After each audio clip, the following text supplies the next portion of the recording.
I built an empire on innovation until I discovered it was founded on theft. My grandmother's genius was stolen, her name erased, and my father made billions from her silence. Now I have one choice: bury the truth like he did, or burn everything to the ground to set her legacy free. But when love, betrayal, and bloodline collide, even the truth comes at a price. The iron gates of Calloway Manor hiss open on their slow, hydraulic hinges, revealing the mile-long drive I used to bike down as a child. Even now, every turn of those wrought iron bars feels like crossing a border, one that separates who I became from who my parents still expect me to be. The gravel crunches beneath my tires in rhythm with my heartbeat. October air hangs cold and metallic through the open window, carrying the scent of dying leaves and wood smoke. The house appears between the trees, a mansion of pale limestone and arrogance, its many windows blazing against the dusk like 1,000 unblinking eyes. I smooth a non-existent wrinkle from my charcoal skirt. The motion is a habit, a ritual I perform before entering any space where judgment comes disguised as hospitality. Today is my parents' 40th anniversary gala, and although my name is engraved on the guest list, I know I'm attending as an accessory, not as a daughter. Before I can even reach for the door handle, a low growl of an engine rolls up behind me. A silver Jaguar glides to a stop, mirror-polished and perfect. Out steps Celeste Calloway, my younger sister, 2 years younger, a lifetime luckier, draped in gold silk that gleams against the fading light. Even her laughter seems rehearsed. Ember, she calls, voice warm enough for the cameras she imagines. You're actually early. I had a free evening, I say, closing my car door. The lie tastes familiar. From the front steps, the double doors swing open in theatrical timing. My father, Charles Calloway, stands tall in his tailored tuxedo, silver hair reflecting the porch lights. Beside him, my mother, Diana, glows in periwinkle satin, pearls like drops of ice against her throat. There's our radiant girl, Mother exclaims, arms wide.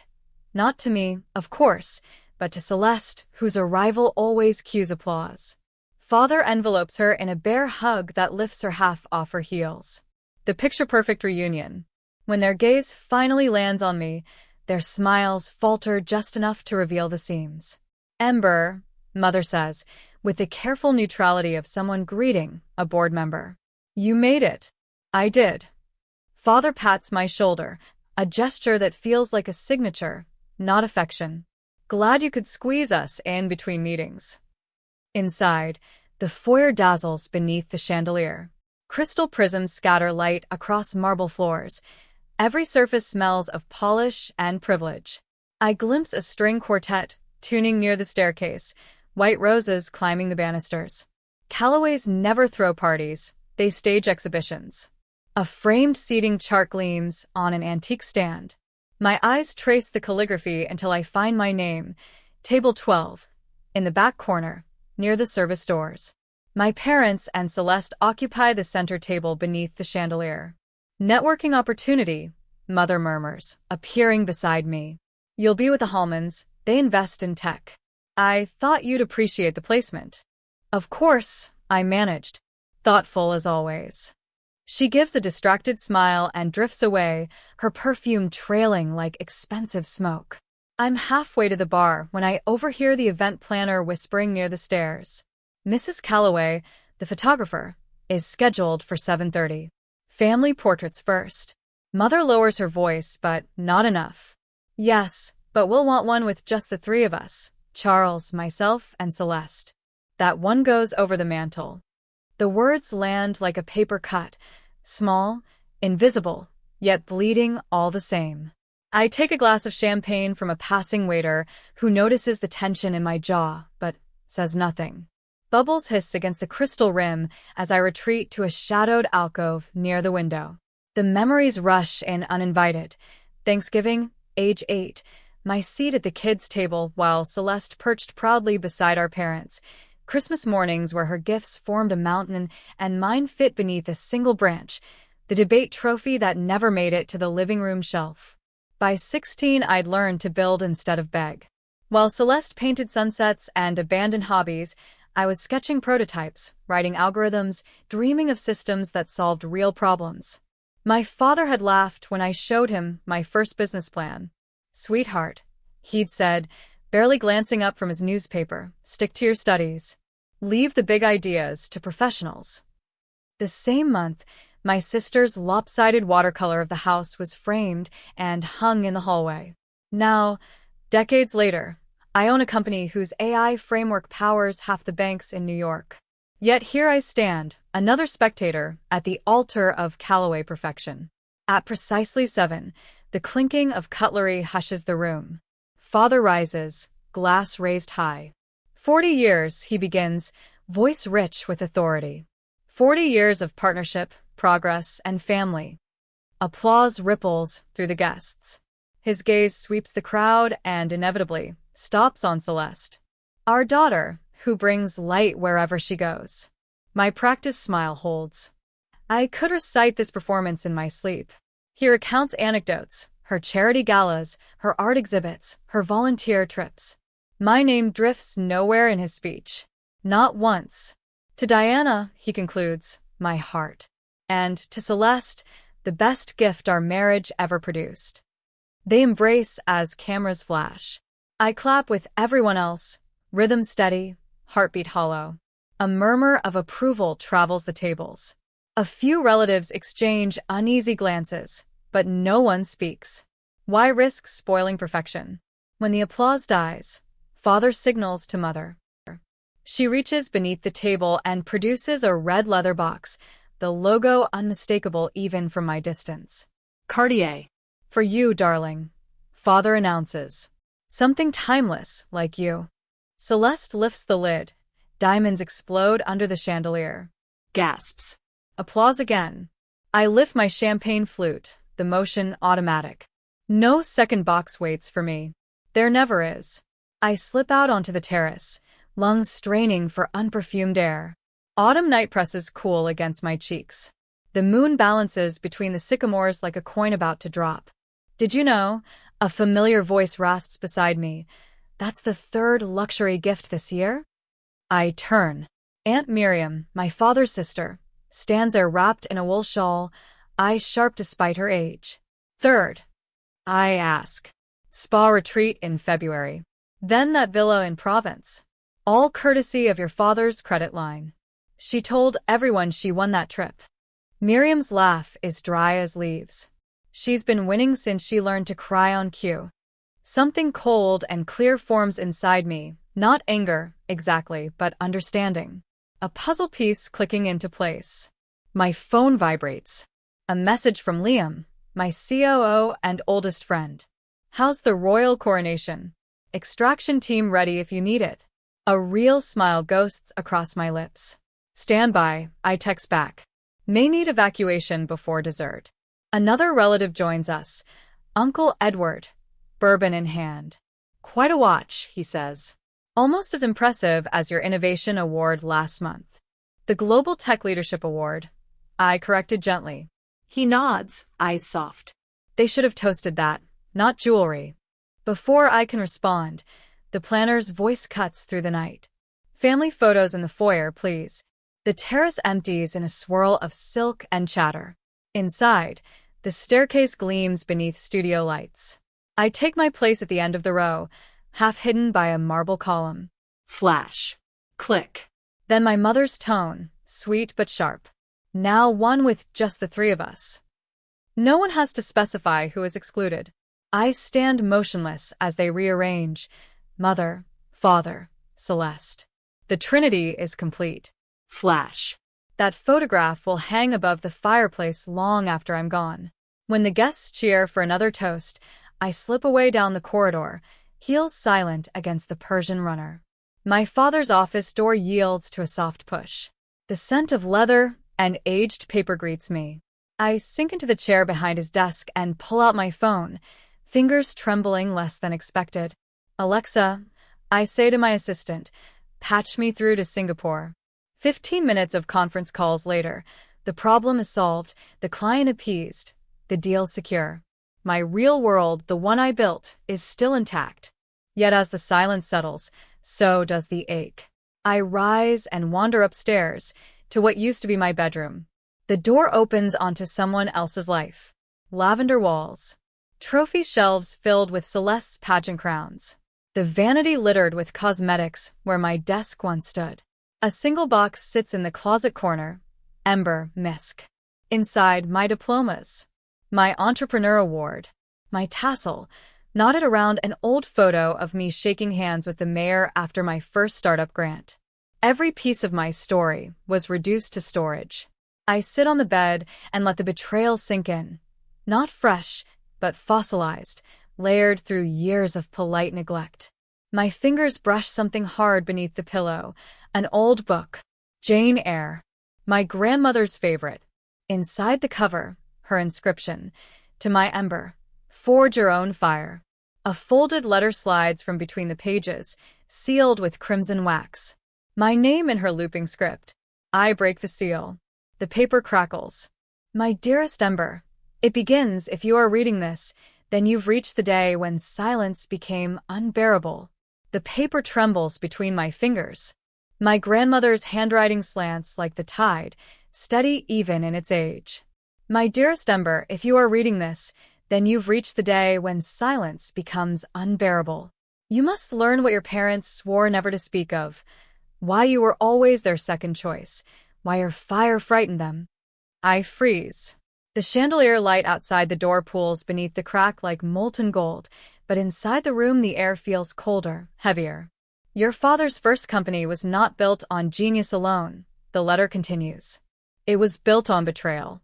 On an idea stolen from someone who trusted him, someone who died before she could defend her work. That someone was my daughter, your mother's sister, Evelyn.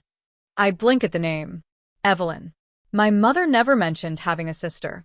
She designed a prototype for predictive learning software, the same one that became the foundation of Calloway Dynamics. Charles promised to help her register it, but he sold it instead, and when she discovered the fraud, she disappeared. The papers called it suicide. I called it murder of the soul. I've kept her documents hidden all these years. They are yours now.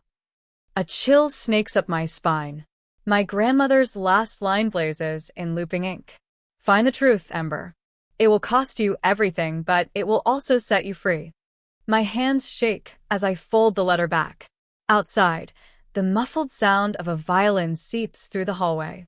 Somewhere below, champagne glasses clink and laughter rises, sweet, oblivious. I kneel and feel along the closet floorboards. One plank shifts under pressure. Beneath it rests a narrow tin box, wrapped in faded ribbon. Inside are yellowed pages, schematics, diagrams, code fragments written by hand. Even through the dust, I recognize the logic. It's eerily similar to the architecture that powers my own company's neural learning model. A pulse of heat rushes through me. Could my father's empire, and by extension, my own foundation, have begun with stolen blood? I slip the documents into my bag and close the floorboard carefully. The weight of them feels like dynamite under my arm. Downstairs, applause erupts again. The gala must be shifting toward speeches. I glance in the mirror. My reflection looks unfamiliar, eyes darker, jaw sharper. The daughter they overlooked has just inherited a secret big enough to burn everything down. As I step into the hallway, I nearly collide with Elias Rowan, the event photographer. His camera dangles against his chest, strap twisted in his fingers. "Sorry," he murmurs, eyes flicking toward my bag. "Didn't mean to startle you." "It's fine," I say, tightening my grip. Elias's gaze lingers too long, not curious, exactly, but calculating. He smiles low-voiced. "You look like you just discovered treasure." "Or a curse," I reply, brushing past. When I return to the foyer, the family portrait session is ending. Celeste laughs as father drapes his arm around her shoulders. For a brief moment his eyes meet mine, steady, assessing, unafraid. He knows something. The rest of the evening blurs into a montage of polite smiles and hollow toasts. I keep one hand on my clutch, fingers brushing the edge of the tin box through the lining. Every second stretches taut with the thought that someone might notice. By the time I reach my car, The estate has quieted to crickets and wind. The moon has risen higher, sharp as a blade. I drop the box on the passenger seat and start the engine. The tires crunch over gravel, echoing like footsteps behind me. Halfway down the drive, headlights flare in the rearview mirror. A car tails me too close, its beams washing the inside of my vehicle in white. My pulse jumps. I turn onto the main road. The car turns too. At the next intersection, I brake hard, pretending to check my phone. The other vehicle glides past, a black sedan with tinted windows. No plates I can read. Still, the unease lingers like static. When I reach the city, the skyline blazes with the familiar comfort of glass and neon.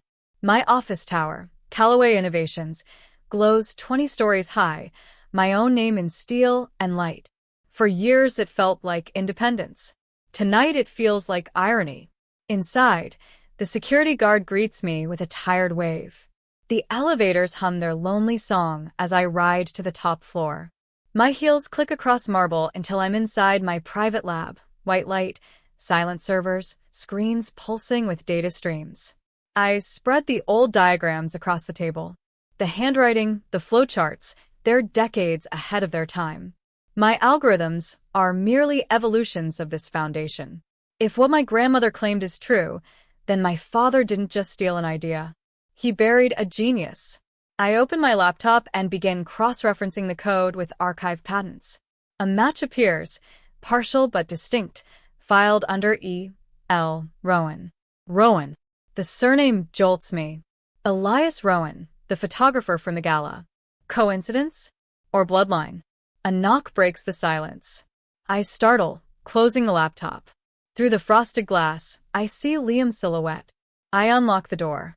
Still working, he asks, stepping inside, concerned about etching his features.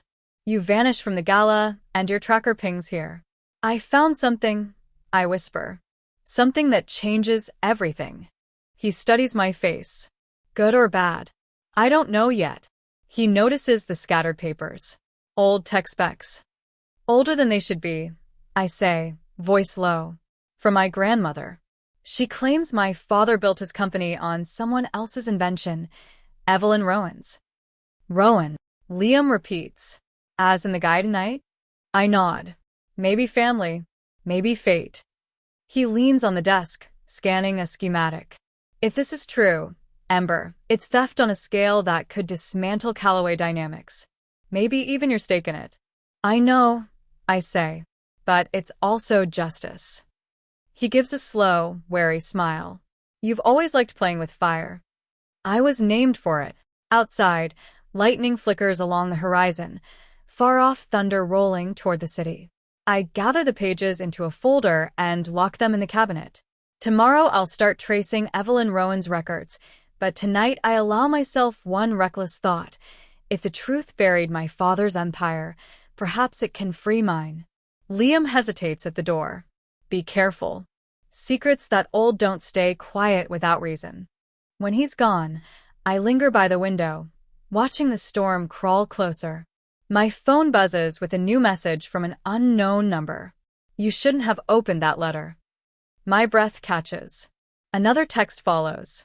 Some fires aren't meant to be rekindled. The sender ID? Yar. Elias Rowan. The screen glows against the dark glass, each word cutting through the reflection of my own face. You shouldn't have opened that letter.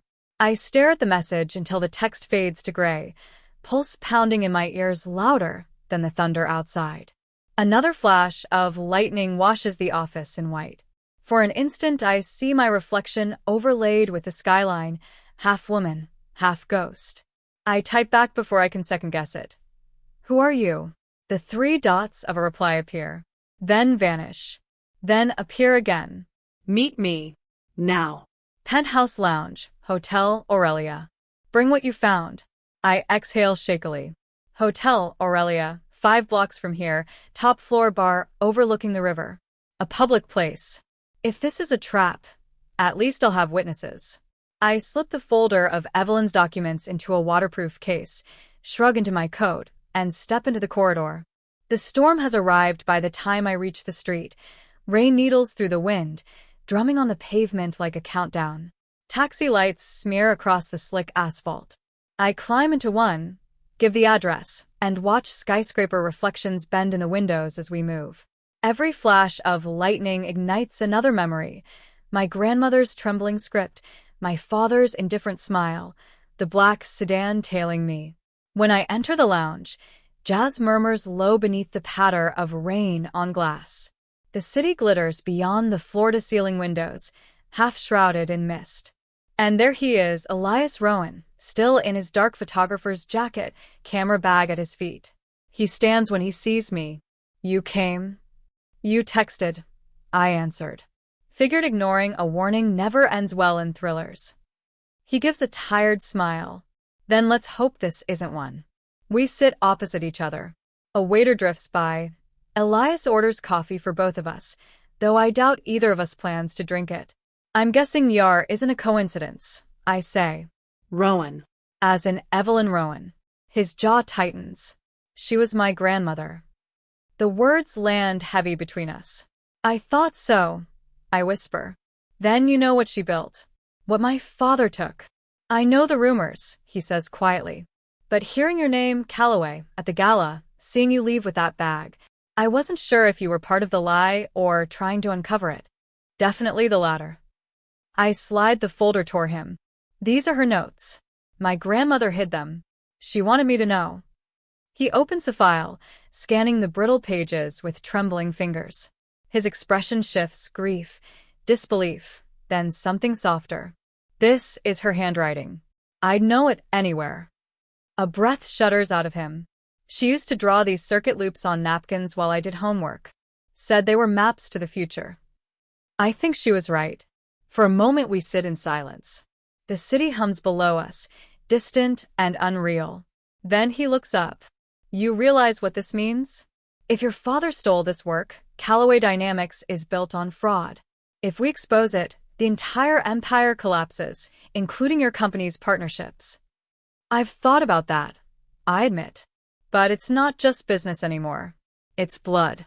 She deserves the truth." Elias studies me through the rain-blurred light. "You remind me of her. Same fire in the eyes." The compliment catches me off guard. "And you?" "I'm just the one carrying the ashes," he says softly. Lightning flashes again, followed by a crash of thunder, so close the windows shudder. The lounge lights flicker. Several patrons glance up nervously. Elias lowers his voice. "There's something you should see. My grandmother kept a backup drive, encrypted, hidden in a safety deposit box. I retrieved it last year. It contains her final video log, but the file's partially corrupted. I think your company's AI could reconstruct it." I nod slowly. "Bring it tomorrow." He hesitates. Tomorrow might be too late. Before I can ask, his phone vibrates. He glances at the screen, color draining from his face. "They know I'm here." Who? "People your father hired to bury the past. I've been following them for months." My throat tightens. "Then why meet me?" "Because you're the only Calloway who might actually want the truth." He pockets the phone, urgency sharpening his voice. "There's a service elevator through the kitchen. We need to leave, now." Rain lashes the windows as we hurry down a hallway lined with mirrors. Behind us, the main doors burst open. Two men in black coats stride in, scanning the room. Elias pulls me through a side door into the dim kitchen. Steam hisses from open dishwashers. Chefs freeze mid-motion as we pass. He pushes open the service exit, revealing a stairwell that smells of concrete and rain. We descended 3 flights. When we emerge into the alley, the downpour has intensified. Elias motions toward a motorcycle under a tarp. "You ride?" he asks. "Used to." "Good." He tosses me a helmet. The engine roars to life, drowning out the thunder. We speed through slick streets, water spraying from the tires. Neon signs blur into streaks of color. For a heartbeat, fear and exhilaration are the same pulse. At the riverfront, he slows and pulls under an abandoned bridge. Rain drips through the iron girders above. We dismount, breath fogging the air. He looks at me, so close I can see the raindrops clinging to his lashes. "We can't go back to the hotel. They'll track us. I have a secure lab across town, I say. Offline servers, no cameras. He hesitates, then nods. Lead the way. But before we move, he reaches out, his fingers brushing mine. Hesitant, electric. You know, he murmurs. For a moment back there, when you walked into that lounge, I thought maybe this was fate's way of giving both our families a chance to rewrite their ending. Fate doesn't rewrite, I whisper. It repeats until someone changes the story. He smiles faintly. Then let's be the change. A siren wails somewhere distant, growing louder. I glance toward the street. Shadows move beyond the mist. We have to go, I say. We race along the river road toward my building, headlights cutting through the storm. Inside the garage, I kill the lights, guiding him through the emergency entrance. My lab hums alive as I activate the backup generator. He plugs the drive into my terminal. Code scrolls across the screen, static lines flickering into fragments of an old recording. A woman's voice breaks through, faint but clear. If you're seeing this, it means I failed to protect what I built. Elias grips my shoulder. That's her. The image stabilizes. Evelyn Rowan, younger than I imagined, eyes luminous with determination. Charles Calloway promised partnership. Instead, he took everything. But I left a trace he'll never erase. A checksum hidden in the source code, my signature. Find it, and the truth will outlive us all. The screen cuts to static. My chest tightens. A checksum, I murmured. If that's true, it would prove authorship beyond question. Elias exhales, equal parts grief and wonder. Can you find it? I can try. He turns toward me, rain still glistening on his jacket. Then we start now. I nod, heart hammering. Somewhere in the distance, thunder rolls again, like applause or warning. And as the storm swells outside the glass, I realize something terrifying and beautiful all at once. The truth isn't what will destroy us. It's what will finally set us free. The lab smells of ozone and rain. Outside, lightning turns the glass walls into mirrors. Elias's face and mine flicker in each flash, two fugitives lit by a storm. I run a diagnostic on the encrypted file. Lines of code flow down the monitors like rainfall. Somewhere inside that data lives Evelyn Rowan's proof, a digital ghost waiting to be heard. Elias paces behind me. They'll come after us once they realize the drive is missing. They already have, I say, fingers racing across the keyboard. We just have to stay one step ahead. The checksum appears, half string, half symbol, an elegant signature woven into the earliest layer of my father's software. My breath catches. She really did it. This is it, I whisper. Her fingerprint. Elias leans closer. The screens paint his face in blue light. Then it's true. He stole everything. 1,000 memories rearranged themselves inside me. Every lecture from my father about ambition, every dismissal disguised as advice. All those years I thought his indifference was punishment for being ordinary. Now I see it was fear that I'd uncover the truth. We can publish this, Elias says. Leak it, bring Calloway dynamics down. The idea burns through me. Justice, revenge, redemption, all tangled. If we do, the stock will crash. Thousands of employees will lose everything. My company, too. Then, what's the alternative? I stare at the checksum pulsing on the screen like a heartbeat. Expose the lie, but rebuild the truth. Rewrite the code under Evelyn's name, not his. Let the world see where it really began. He studies me for a long moment. You'd risk your legacy for hers? My legacy was hers all along. Before either of us can say more, the elevator chime echoes down the hall. The lab lights flicker. Security systems flash red, unauthorized access. Elias grabs my wrist. They found us. I snatch the drive and the paper folder, shove them into my bag. Server room. There's a maintenance hatch to the parking deck. We sprint through corridors lit by emergency strobes. The storm rages beyond the glass, thunder shaking the floor. Shadows move at the far end of the hallway. Two men in dark suits, the same from the hotel. We reach the server room. I slide the hatch open, metal shrieking against concrete. Cold air rushes up from below. Go, I tell Elias. He shakes his head. Not without you. I'll seal it behind us. Move. He climbs down first, reaching up to steady me as I drop into the narrow service tunnel. The hatch closes overhead, muffling the footsteps above. We run, breath ragged, until the passage empties into the lower garage. Rain drips through cracks in the ceiling, pooling around our shoes. I unlock the side door to the alley, and we spill into the night. The city has gone half dark under the storm. Sirens wail somewhere distant. Elias touches my shoulder. You okay? I nod, adrenaline shaking through my hands. I think so. His palm lingers, grounding me. You just turned your entire world inside out. Maybe it needed turning. We move toward the car, but a figure steps from the shadows. Umbrella, tailored coat, calm as a ghost. My father. Ember, he says quietly. Rain patters on the pavement between us. I hoped it wouldn't come to this. How did you? Security logs. You used the company network to trace that checksum. You're clever, but predictable. Elias shifts beside me, body tense. Father's gaze lands on the folder clutched in my hand. Those files are stolen property. They belong to Evelyn Rowan. I say. You stole them first. His expression doesn't change. Business is built on acquisition. You've benefited from it as much as anyone. Not anymore. Lightning splits the sky, throwing his face into stark relief. Every line of pride, of guilt he'll never admit. Do you think the world cares who wrote a line of code 30 years ago? He asks. They care about results, about power. Without me, her ideas would have died in a notebook. Maybe, I whisper, but she died with them. Something flickers behind his eyes, remorse or memory, but it vanishes.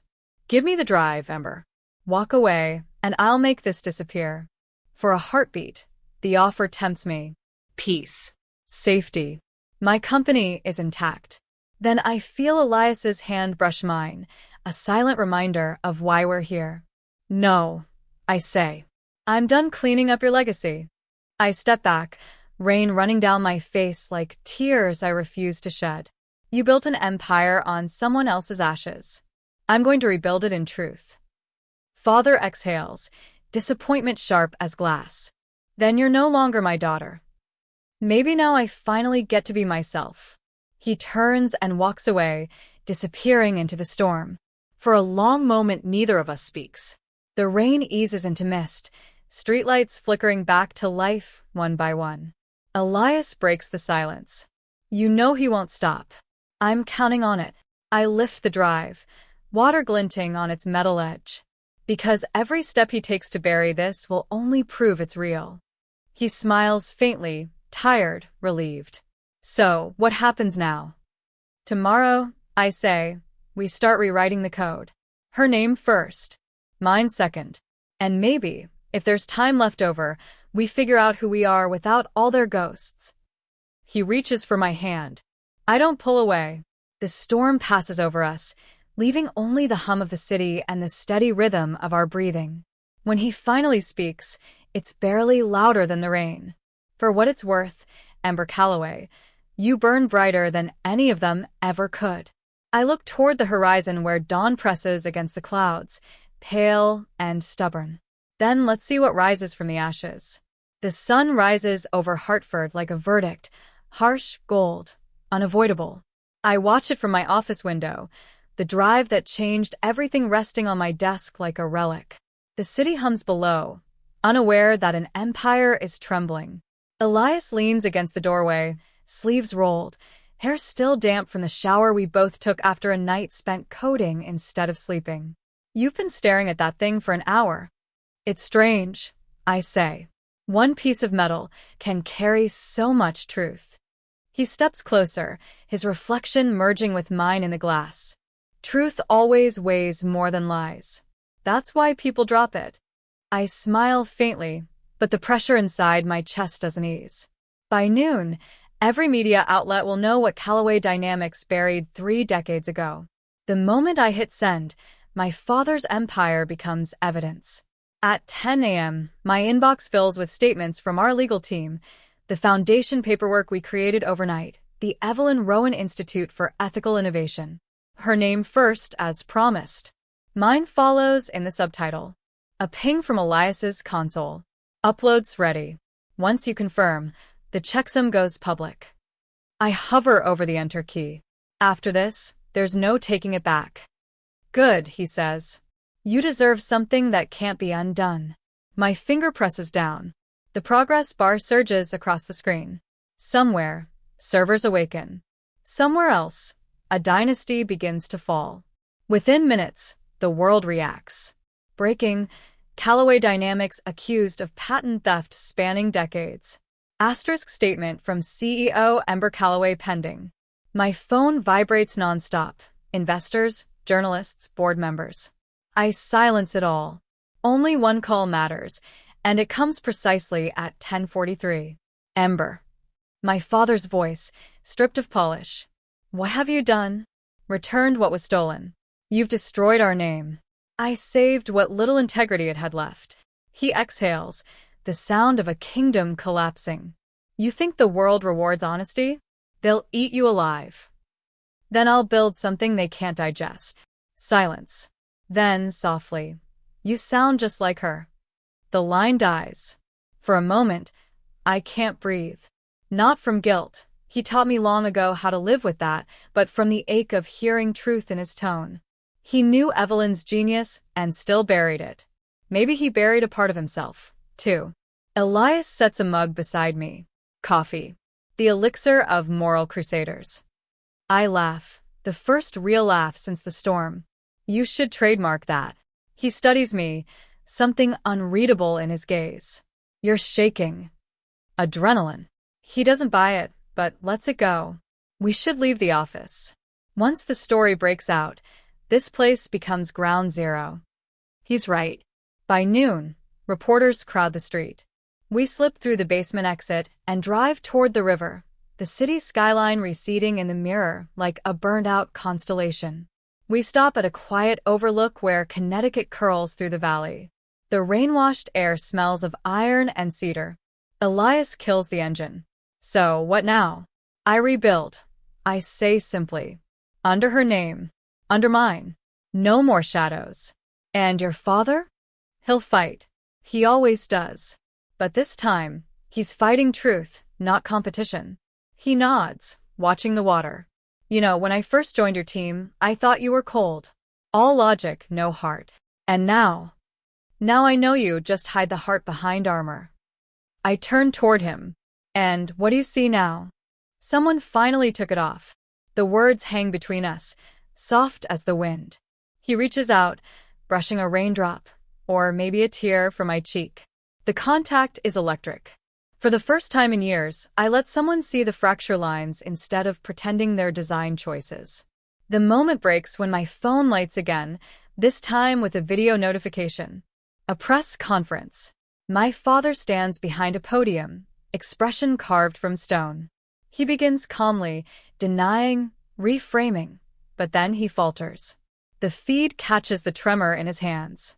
My daughter and I disagree on history, he says finally. But she has inherited my determination. Perhaps that will serve the company better than it served me. Then he steps away, leaving the mic live and the boardroom in chaos. Elias exhales. He just surrendered without saying the word. No, I whisper. He finally told the truth in public, his own kind of confession. I forward the clip to our PR lead with one line. Let this stand. No further comment. Weeks pass. The scandal reshapes everything, but not the way anyone predicted. Investors stabilize under the new transparency initiative. Journalists call it the redemption arc no one saw coming. The Rowan Institute launches with millions in funding from women-led startups. Each proposal that crosses my desk carries a flicker of what Evelyn might have dreamed. In quiet hours, I still half expect my father's name to flash on my phone. It never does. Word reaches me through Aunt Margaret. He's retired to the coast, living quietly, health failing but mind sharp. He sent one package, no note, a small velvet box. Inside, my grandmother's brooch. The pearls gleam under new light. Forgiveness, silent but complete. Elias finds me staring at it one night in the office. Are you going to wear it? I think it's earned rest, I say, setting it beside the framed letter that started everything. Time to build something new. He grins. Then let's talk about expansion. Singapore division. I arch an eyebrow. You just want an excuse to surf. Multitasking, he says, laughter in his eyes. The elevator doors open to reveal the mentorship cohort arriving for orientation. Young faces, bright, hopeful. They look at me like I'm the proof they need that resilience isn't just a myth. Let's make sure they never have to steal credit to be heard, I tell Elias. That, he says, sounds like the beginning of a better empire. Months later, I drove back to the estate one last time. The iron gates creak open on their automatic sensors, the gardens overgrown but still magnificent. Inside, the halls smell of dust and lavender, the ghosts of expectation fading. In the grand foyer hangs a new painting, not the old family portrait. This one shows 3 women, Evelyn Rowan, my grandmother Clara, and me, faces turned toward the same unseen light. Eliza commissioned it, the plaque says. My sister appears on the staircase, casual in jeans. He wanted you to have the house, she says quietly. Said it belonged to the only Calloway who understood the legacy. We stand together where our family once posed for perfection. We could make it a retreat, I suggested. Workshops for women starting over. Eliza smiles. You really can't stop building, can you? Not when there's still ground to reclaim. She hugs me, sudden and fierce. I'm proud of you, Ember. For the first time, I believe she means it. That evening, I sat alone on the balcony, overlooking the fields. The horizon burns copper in the setting sun, like the world applauding its own resilience. Elias's text arrives. Dinner? The River Place. Bring good news. Good news? I type. You're still standing, he replies. That counts. I laugh softly, pocket the phone, and stand. The wind lifts my hair, carrying the scent of rain and renewal. Somewhere below, the house lights flicker on, warm, welcoming. For once, I don't feel like an outsider looking in. I touch the spot where the brooch used to rest and whisper to the fading sky. Thank you, Evelyn. Thank you, Grandma. I found my own table. Then I walk down the steps, past the echo of old portraits, and into the night that waits like an open door.